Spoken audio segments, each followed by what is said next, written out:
स्वागत है दोस्तों आपका आरओ ट्यूटोरियल्स में। मेरा नाम है जय और आज मैं आपको सिखाने वाला हूं फिजिक्स में electric field and charges.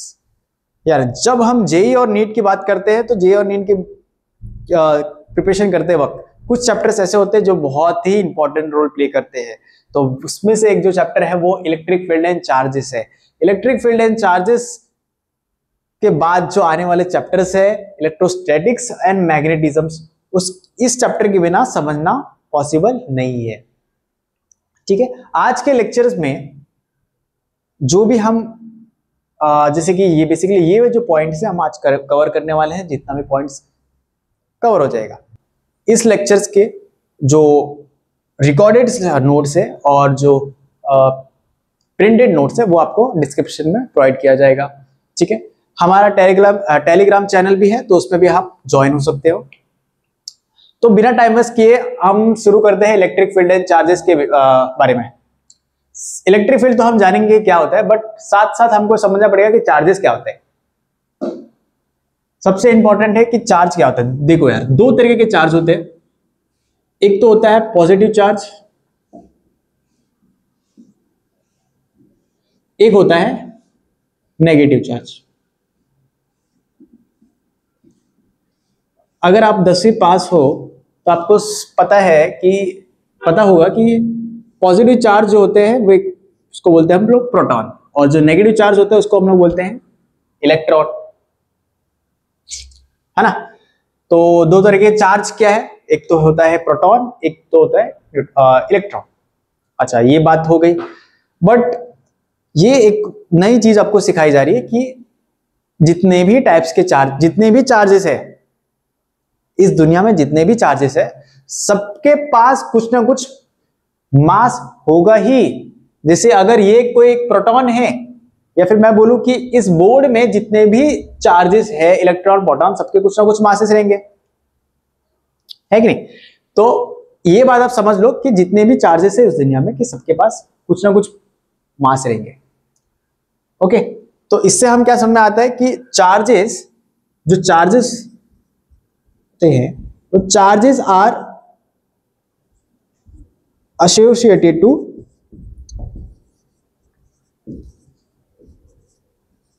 Mass. Okay, ये बहुत ही इंपॉर्टेंट बात बोल दी मैंने कि charges are associated to mass, मतलब जितने भी मास चार्जेस है उनके मास, सबके कुछ ना कुछ मास रहेंगे, कुछ ना कुछ मास रहेंगे। लेकिन अगर हम इसको कन्वर्ट कर दे इस बात को कि क्या अगर जितने भी मास है, या मैं बोल सकता हूं मास को मैं बोल सकता हूं मैटर बोल सकता हूं, क्योंकि हर एक मैटर्स के मास होते हैं। ओके, सारे ही इस यूनिवर्स में जितने मैटर्स है सबके मास है कुछ ना कुछ। ओके, इस यूनिवर्स में जितने भी मैटर्स है सबके कुछ ना कुछ मास है। वो मास कितना है आपको अगर पता रहेगा तो वो होता है m0 1/√1 माइनस v²/c²। इस पे अगर ध्यान दे तो ये मास जो हमको आइंस्टाइन ने दिया था, क्या दिया था कि जो किसी भी मैटर का अगर मास हमें कैलकुलेट करना है तो ये उसका एक फॉर्मूला दे दिया था। ज्यादा डीप में जाने की जरूरत नहीं है, बट फिर भी मैं आपको छोटा सा बता देता हूँ कि ये फॉर्मूला क्या है। ये फॉर्मूला है mass equals to actual mass equals to m0, that is absolute mass, upon √1 minus v²/c²। c² is a speed of light and यह वेलोसिटी है जो आपका एक्चुअल स्पीड है। मतलब इसका मतलब क्या, अगर कोई भी ऑब्जेक्ट स्पीड ऑफ लाइट से जा रही है, एक फैक्ट है यहाँ पे देखना कि अगर कोई भी ऑब्जेक्ट अगर स्पीड ऑफ लाइट से जा रही है तो v की जगह क्या हो जाएगा c, तो c²/c², 1 माइनस 1 0। और दोस्तों अगर 1/0 आ गया तो क्या बन जाता है, इंफिनिटी। तो इस पे भी हम आगे कभी आएगा टाइम तो करेंगे बात। ठीक है, फिलहाल हम चार्जेस के बारे में सुनते हैं कि चार्जेस क्या होता है। Charges are associated to mass. हाँ, इतना तो समझ गया। Every matter has it mass and every charges associated to mass. या फिर इनडायरेक्टली हम बोल सकते हैं कि मैटर जो चार्जेस है, चार्ज भी एक तरह का मैटर से ही बना है ना। चार्जेस क्या, everything is made up of matter, in this universe, इस ये यूनिवर्स में जितने भी चीजें हैं, एक एक छोटे छोटे पॉइंट्स या एक एक छोटे छोटे चार्जेस जो है वो सारे मैटर से ही बने हैं, और हर एक मैटर्स का एक मास होता है। तो मैं ये भी बोल सकता हूँ कि सारे charges are associated to mass. लेकिन अगर हम इसको कन्वर्स कर दे, इस बात को अगर हम कन्वर्स करें, क्या क्या सारे मासेस के पास चार्जेस हो, तो भाई ये बात सही नहीं है। अगर मैं ये बात बोल दूं कि सारे जितने भी दुनिया में मैटर है तो सबके पास मासेस है, सबके पास मासेस तो है, सारे मैटर के पास मासेस तो है, बट हम क्या ये बोल सकते हैं कि सारे मैटर्स के पास चार्जेस है, तो ये बात गलत हो जाएगी। समझ में आया? तो हम ये बोल सकते हैं कि चार्जेस के पास मास है, बट हम ये नहीं बोल सकते कि सारे मासेस के पास, सारे मैटर्स के पास चार्जेस है। बात समझ में आ गया आपको?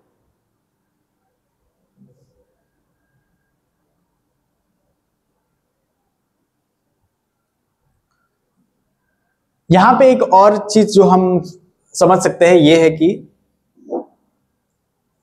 अगर जैसे कि मैंने बताया दो चार्ज कौन से टाइप के होते हैं, एक होता है प्रोटॉन, एक होता है इलेक्ट्रॉन। ठीक है, ये हो गया मेरा प्रोटॉन, ये हो गया मेरा इलेक्ट्रॉन।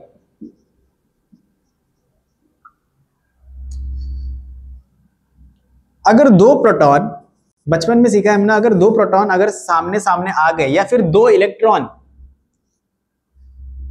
थोड़ा लॉजिकल लगेगा बात, बहुत ही लॉजिकल बात है कि अगर दो सेम तरीके के इंसान, सेम तरीके के इंसान मतलब अगर मेल मेल बोल सकते हैं या फीमेल फीमेल बोल सकते हैं, या बोल सकता हूं कि positive positive and negative negative सामने सामने आ जाए, तो एक दूसरे को क्या करेंगे वो लोग?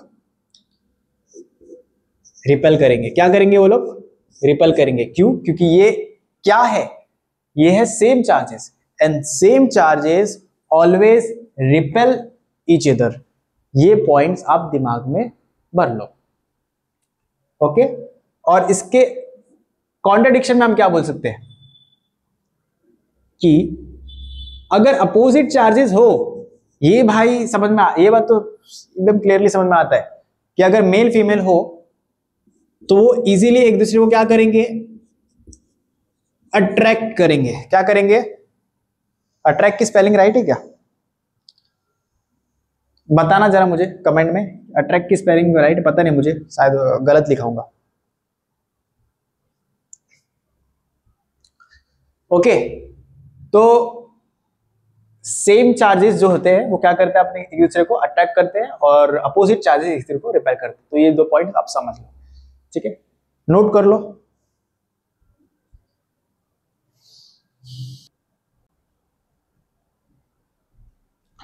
अच्छा, चार्जेस के बारे में पढ़ लिया उन्होंने कि opposite charges attract and same charges repel each other. दो तरह के चार्जेस कौन से हो गए? Positive negative. अब हम जानते हैं चार्जेस के वैल्यूज क्या होते हैं, चार्जेस के यूनिट्स एंड डायमेंशंस के बारे में। ठीक है, सबसे पहले एक साइंटिस्ट था जिसका नाम है कूलम। तो कूलम ने क्या बोला कि कूलम ने ये बोला कि मेरे एक कूलम में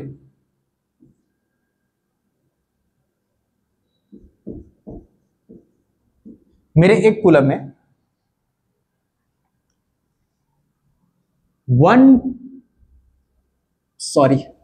6.2 इंटू 10 टू पावर 18 इलेक्ट्रॉन्स होंगे। ओके, कूलम ने ये बोला कि मेरे एक कूलम में 6.2 इंटू 10 पावर 18 इलेक्ट्रॉन, बहुत ज्यादा होता है यार ये। तो कूलम ने अपनी एक वैल्यू दी। अच्छा, कूलम क्या है? कूलम एक साइंटिस्ट था। तो कूलम का मतलब समझ लो यहां पे एक चार्ज है, कि एक चार्ज की वैल्यू कितनी है? वन चार्ज की वैल्यू कितनी है? 6.2 into 10 to power 18 electron. Charge का मतलब क्या हो गया? चार्ज का मतलब जैसे हम बोल सकते हैं ना, जैसे 1 किलो आलू कितने का है? 1 किलो आलू कितने का है? तो वैसे हम बोल सकते हैं कि एक चार्ज की वैल्यू क्या है? एक चार्ज की वैल्यू है 6.2, इतने इलेक्ट्रॉन्स उसमें आ जाते हैं सिर्फ एक चार्ज में। ठीक है, अभी एक क्वेश्चन पूछता आपको। अगर मैं बोलूं आपको कि 100 रुपए में 5 बनाना आते हैं, अगर मैं बोलूं 100 रुपए में 5 बनाना आ गया, तो मुझे एक बनाना की वैल्यू बताओ, तो आप कैसे निकालोगे, है ना। 100/5 ये आ जाएगा आपका 20 पर बनाना, जो प्राइस पर बनाना बोल सकते हैं, कॉस्ट पर बनाना। तो कैसे निकाला आपने, डिवाइड करके, है ना। हमें पता है अब मैंने क्या बोला कि 100 रुपए में मैंने 5 बनाना लिए, तो एक बनाने की कॉस्ट क्या हो गई, 20। तो वैसे अगर मैं यहां पे बोलूं कि एक कूलम की वैल्यू इतनी है, तो एक इलेक्ट्रॉन, एक चार्ज की वैल्यू इतनी है, तो एक इलेक्ट्रॉन की चार्ज कितनी हो गई, क्या करूंगा मैं, इसको डिवाइड कर दूंगा, जैसे मैंने यहां पे किया। 1 डिवाइडेड बाय 6.2 इंटू 10⁻18 इलेक्ट्रॉन, ठीक है, ये यहां पे आ गया। इसको मैं ऐसा रख देता हूं, ऊपर क्या था, 1 कूलम,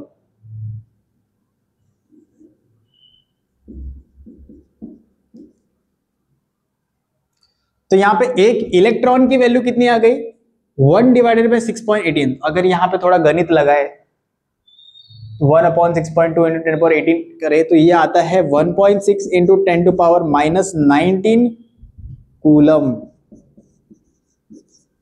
आ गई भाई बात समझ में, क्या कि अगर 1 किलो में इतने इलेक्ट्रॉन है, तो 1 इलेक्ट्रॉन की वैल्यू कितनी हो गई, इतनी कूलम हो गई। कूलम क्या है, कूलम में उस पर एक चार्ज है, समझ में आ गया ये बात, कि 1 इलेक्ट्रॉन की वैल्यू कितनी होती है, इतने कूलम होती है, समझ में आ गया ये।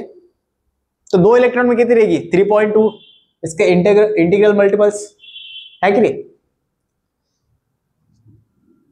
तो अगर हम यूनिट देखें इसका यूनिट, तो इलेक्ट्रॉन की यूनिट होती है सी, कूलम मतलब कूलम को किसे, इसका सिंबल क्या रहेगा, सी, ठीक है। तो कहीं पे अगर यूनिट दिखाना हो इलेक्ट्रॉन का, तो मैं सी से दिखा सकता हूं, समझ में आ गया बात।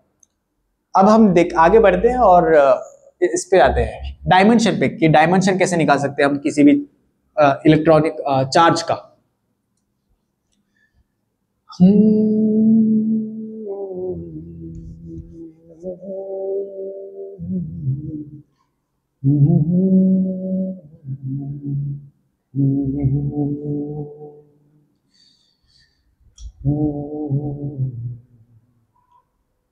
हाँ, तो डायमेंशन की बात करते हैं।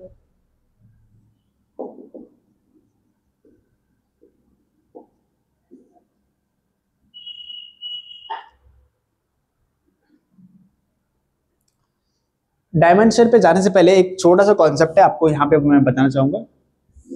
ये समझ लो एक वायर है, इस वायर में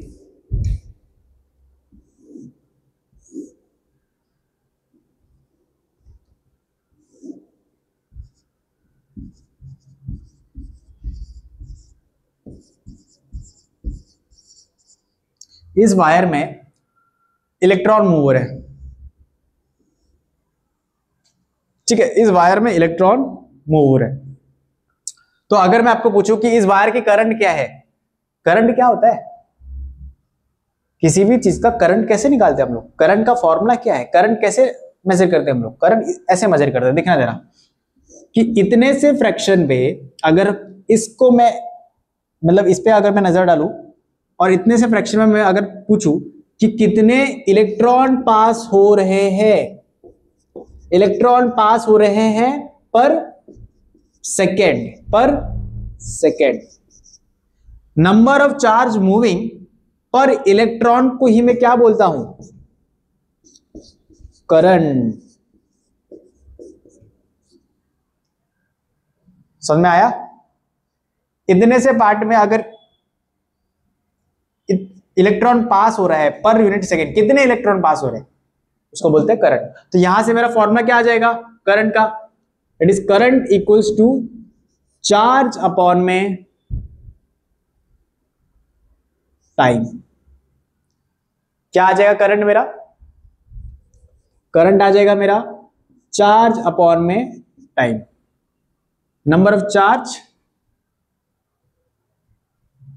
पर यूनिट टाइम। तो यहां से अगर देखिए, ये अगर फॉर्मूला देखोगे ध्यान से तो इसमें डायमेंशन की अगर बात करेंगे तो डायमेंशन पहले हमको यूनिट पे जाना पड़ेगा। करंट की यूनिट होती है एम्पियर, टाइम की यूनिट होती है सेकेंड, चार्ज की यूनिट होती है अभी हमने देखा कूलम, है ना। I is a physical quantity, T is a physical quantity, but Q is not a physical quantity. तो मैथमेटिक्स एंड फिजिक्स का एक रूल है कि अगर तीन चीज है, तीन अलग अलग टर्म्स है और उसमें से दो अगर फिजिकल क्वांटिटी है और एक नहीं है, जैसे कि v is equals to distance upon time, ये हमको पता है velocity is equals to distance upon time. तो यहाँ पे डायमेंशन अगर मुझे निकालना रहता है वेलोसिटी का तो कैसे निकालता हूं मैं, distance L1 t minus one, L1 t minus one. मैंने वेलोसिटी का कुछ नहीं यहाँ पे रोल है, वेलोसिटी खुद एक इसका डिराइव्ड क्वांटिटी है। यहाँ पे फिजिकल क्वांटिटी कौन है, डिस्टेंस एंड टाइम। तो यहाँ पे फिजिकल क्वांटिटी कौन है, करंट एंड टाइम। तो मुझे यहाँ पे किसके टर्म्स में लाना पड़ेगा, ये फिजिकल क्वांटिटी नहीं है, ये फिजिकल क्वांटिटी नहीं था, इसलिए मैंने वेलोसिटी का डिस्टेंस अपॉन टाइम में लाया। तो यहाँ पे फिजिकल क्वांटिटी कौन नहीं, करंट और टाइम नहीं है, तो मुझे इसका चार्ज का यूनिट क्या मिल जाएगा, that is charge equals to, that is coulomb equals to current into time, या sorry Q equals to current into time. ठीक है, करंट होता है, सॉरी चार्ज होता है कूलम, करंट होता है एम्पियर, टाइम तो टाइम है यार, टाइम तो टाइम है। तो यहां से मुझे क्या मिल गया कि कूलम इक्वल्स टू, कूलम का डायमेंशन क्या हो गया, एक एम्पियर और एक टाइम। बात समझ में आ गया आपको। तो यहां से मुझे डायमेंशन मिल चुका है क्या, कि यूनिट ऑफ करंट वो होता है एम्पियर, सिंबॉलिक है, इसका सिंबल है ए। टाइम का क्या होता है, टाइम का होता है टी, और चार्ज का कितना होता है, चार्ज का हमने पढ़ा, कूलम ने क्या बोला था सी। तो इस हिसाब से जब I is equals to Q by T लगाएंगे तो A is equals to C by T. ये फिजिकल क्वांटिटी नहीं है, ये दोनों है, तो इसको फिजिकल क्वांटिटी के फॉर्म में लाना पड़ेगा। A1 T1 आ गया, ये आ गया आपका डायमेंशन। तो कभी भी आपको चार्ज की डायमेंशन डालनी पड़ी तो आप क्या डालोगे, A1 T1। बात समझ में आ गया, नोट कर लो।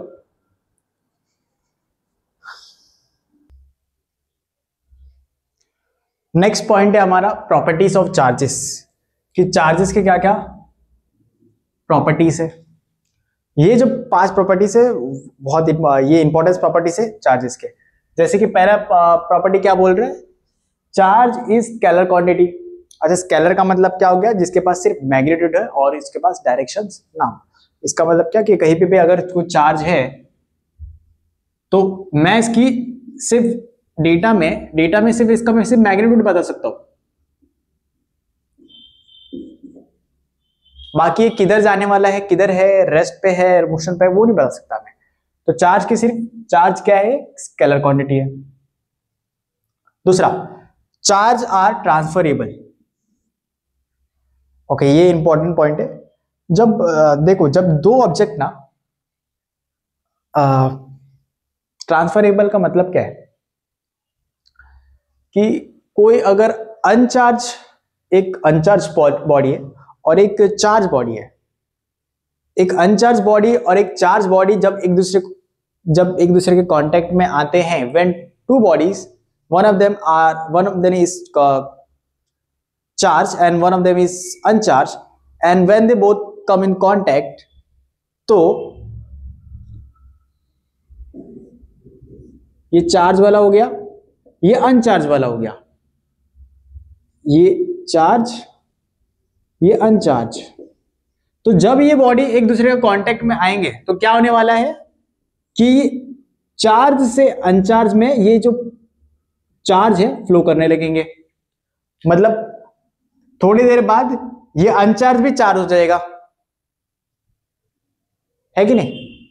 आपका मोबाइल कैसे चार्ज हो रहा है, आपके कोई भी डिवाइसेस कैसे चार्ज हो रहे हैं?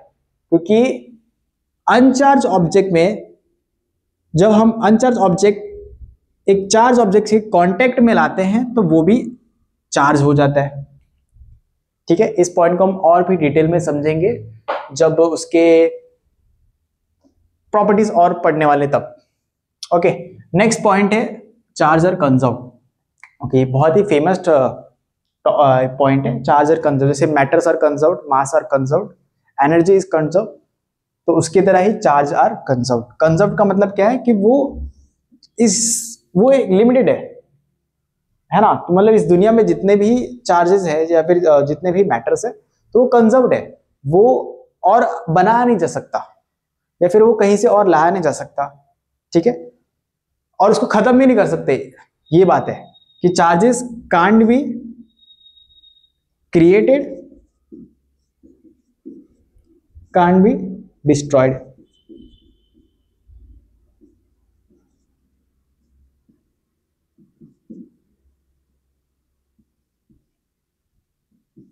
ठीक है, तो क्या पता चला कि charges can't be created, can't be destroyed.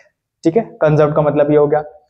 Fourth point है कि charges produce electric field and magnetic field. ये भी बहुत अच्छा पॉइंट है और इस पे ही आगे जो चैप्टर्स आने वाले हैं, मैग्नेटिक फील्ड और इलेक्ट्रोमैग्नेटिज्म, पूरा इस पे ही बेस्ड है। अच्छा, एक चीज आपको ध्यान दो, आपको ये ध्यान देना पड़ेगा कि ये चार्ज जब रेस्ट पे होता है ना, when charges are on rest, तो वो प्रोड्यूस करेंगे इलेक्ट्रिक फील्ड। ठीक है, जब कोई भी चार्ज अगर रेस्ट पे हो तो क्या बनाने वाले हैं? कोई भी चार्ज अगर रेस्ट पे हो तो क्या बनाने वाले हैं? वो इलेक्ट्रिक फील्ड। जगह जगह पे क्या बनाएगा? वो इलेक्ट्रिक फील्ड। बट मैग्नेटिक, अगर मैग्नेटिक फील्ड बनाना है तो charge should be in motion. बिना मोशन में रहे चार्ज मैग्नेटिक फील्ड नहीं बना पाएगा। ये आप आगे वाले चैप्टर में समझोगे। ठीक है, तो चार्ज प्रोड्यूसेस दो टाइप के फील्ड, एक इलेक्ट्रिक फील्ड, मैग्नेटिक फील्ड। उसमें से जब चार्ज अगर रेस्ट पे हो तो इलेक्ट्रिक फील्ड बनाएगा और जब मोशन पे हो तो मैग्नेटिक फील्ड बनाने वाले हैं। ठीक है, लास्ट पार्ट है, लास्ट और मेरा favourite part, charges are quantized. Quantization of charge, charges are quantized. Quantize मतलब, क्वांटाइजेशन मतलब कि ऐसा हो सकता है कि मैं आधा यहां पे हूं और आधा घर पे हूं, नहीं हो सकता क्योंकि मैं फ्रैक्शन नहीं हो सकता। ओके, क्योंकि मैं लिविंग थिंग है ना, तो मैं क्वांटाइज नहीं हो सकता। मैं क्वांटाइज्ड हूं। ओके, मैं फ्रैक्शन पार्ट में नहीं हो सकता कि आधा यहां पे हूं, 1/2 यहां पे, 1/2 यहां पे, या फिर 3/4 पार्ट यहां पे, नहीं हो सकता। मैं फुल्ली क्वांटाइज्ड मटेरियल हूं। तो वैसे ही चार्जेस क्या है? चार्जेस फ्रैक्शन पार्ट भी नहीं हो सकते, या फिर मैं ये नहीं बोल सकता कि इस डिवाइस में 1.2 चार्जेस है या 7.7/11 चार्जेस है, 1/2 चार्जेस, नहीं बोल सकता मैं। फ्रैक्शन पार्ट में चार्ज नहीं हो सकते। Charge can be only integral multiples. क्या हो सकते हैं वो? Integral multiple. इसका मतलब क्या है? n times. n टाइम्स मतलब 1 2 3 4 5 6 नेचुरल नंबर टाइम्स। तो charges can be integral multiples, can only be integral multiples.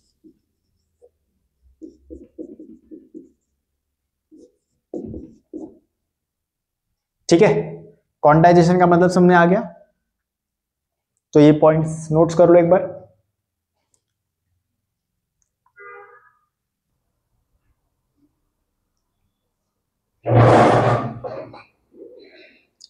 Next point है हमारा मेथड ऑफ चार्जिंग। किसी भी ऑब्जेक्ट को हम चार्ज कैसे करेंगे, चार्जिंग कैसे करेंगे, अनचार्ज ऑब्जेक्ट को चार्ज कैसे करेंगे। तो पहला है charging by friction. Charging by friction कैसे? फॉर एक जैसे कि एक एग्जांपल ले लो कि किसी भी चीज को मैं कंटिन्यूसली घिस रहा हूं। ठीक है, कंटिन्यूसली घिसने से क्या होने वाला है कि अगर मैं, ये कोई रैंडम ऑब्जेक्ट है एंड इस ऑब्जेक्ट को मैं कंटिन्यूसली यहां पे घिस रहा हूं किसी चीज से, अब घिसने से क्या होएगा कि इसके जो सरफेस पे जो इलेक्ट्रॉन्स है ना, ये जो सरफेस पे जो इलेक्ट्रॉन्स है ना,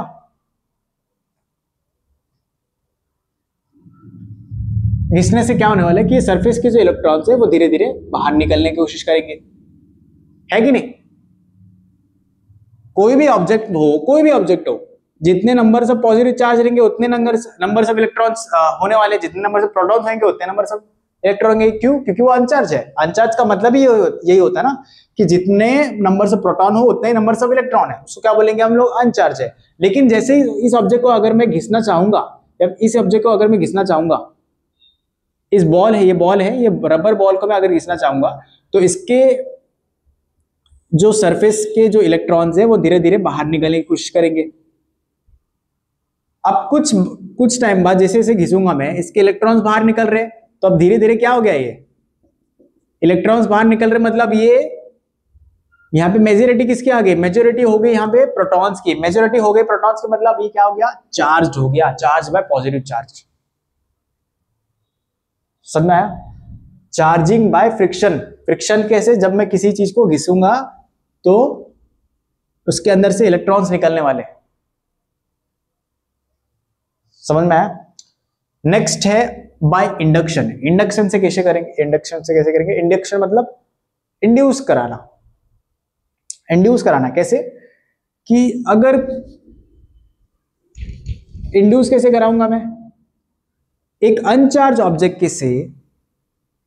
एक अनचार्ज ऑब्जेक्ट है और एक चार्ज ऑब्जेक्ट है। अच्छा, कांटेक्ट में नहीं है, वो टच नहीं किया है, बस सामने सामने लाया है। एक चार्ज ऑब्जेक्ट को अनचार्ज ऑब्जेक्ट के सामने लाया, मतलब इसमें कोई अगर चार्ज नहीं है, ना पॉजिटिव चार्ज है नेगेटिव चार्ज है, चार्जेस है बट इक्विलिब्रियम में, तो इसलिए हम लोग क्या बोलेंगे? वो अनचार्ज्ड है। इसमें पॉजिटिव चार्ज ज्यादा है क्योंकि मैंने इसमें घिस दिया। थोड़ा मैप समझो, फ्रिक्शन से मैंने इसको घिसा, इस ऑब्जेक्ट को घिसा, इलेक्ट्रॉन्स निकले, तो अभी इसमें क्या बच गए? ज्यादा प्रोटॉन्स बन गए, मतलब इसमें से पॉजिटिव चार्ज बच गए, इसमें से पॉजिटिव चार्ज बन गया। पॉजिटिव चार्ज बच गया तो इस पॉजिटिव चार्ज को ऐसे ही सेम ऑब्जेक्ट के सामने रखूं जो कि अनचार्ज है। अब क्या होगा कि इस ऑब्जेक्ट के जो सरफेस के जो इलेक्ट्रॉन है वो अट्रैक्ट होने की कोशिश करेंगे, और इस ऑब्जेक्ट की जो पॉजिटिव चार्ज है वो रिपेल के कारण, इस पॉजिटिव चार्ज के रिपेल के कारण वो इस साइड डिप्लीटेड हो जाएंगे। मतलब ये अभी पहले अनचार्ज था, बट जैसे उसने चार्ज ऑब्जेक्ट को देखा, क्योंकि ये पॉजिटिव चार्ज भरे इसमें, तो इलेक्ट्रॉन्स जो नेगेटिव चार्ज है वो इसकी तरफ अट्रैक्ट होने की कोशिश कर रहे हैं।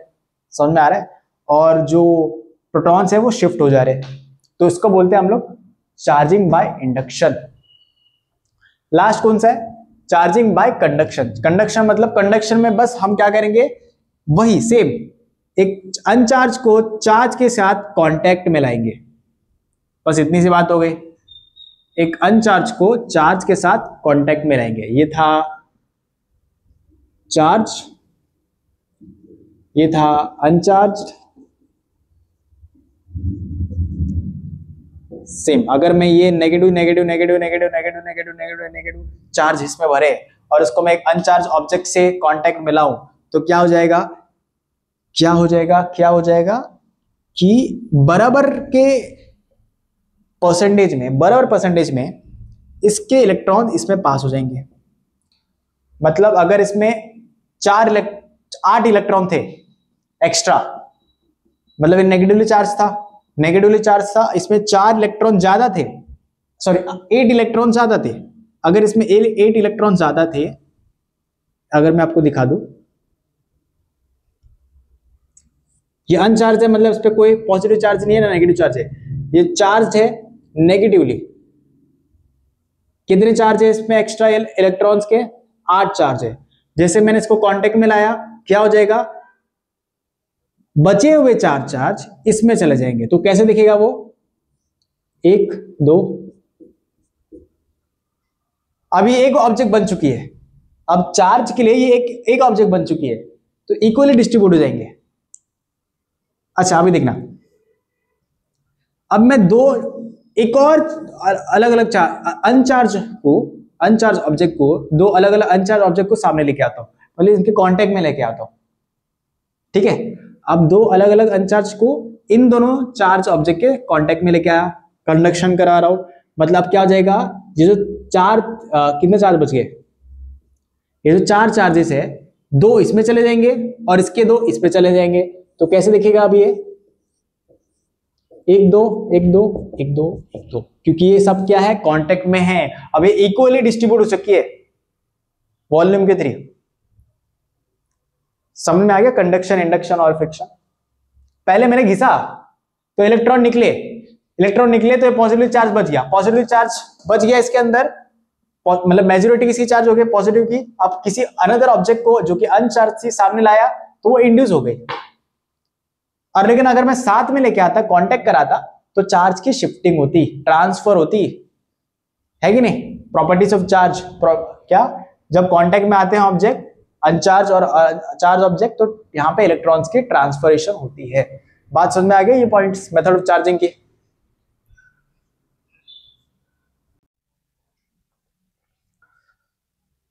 तो दोस्तों आज के लेक्चर में इतना ही, मिलते हैं नेक्स्ट लेक्चर में। आज हमने इंट्रोडक्शन देख लिया इलेक्ट्रिक फील्ड एंड चार्जेस के। नेक्स्ट लेक्चर में हम जानेंगे कि कूलम्स लॉ क्या होता है, फोर्स, इलेक्ट्रिक फील्ड्स के बारे में। ठीक है, आज के लेक्चर्स के नोट्स जो है वो आपको डिस्क्रिप्शन में दे दिया गया है, और साथ ही साथ टेलीग्राम में भी आप ज्वाइन हो जाओ, ताकि आप नोट्स और JEE के जो PYQs है आपको आराम से इजीली अवेलेबल हो जाए। ठीक है, तो जाते जाते प्लीज सब्सक्राइब करके जाना, और साथ में लाइक दोस्तों को भेजना जो आपके दोस्त है JEE या नीट की प्रिपरेशन कर रहे हैं, तो उनको भी आप भेज सकते हो। और क्या, और पढ़ते रहना। ठीक है।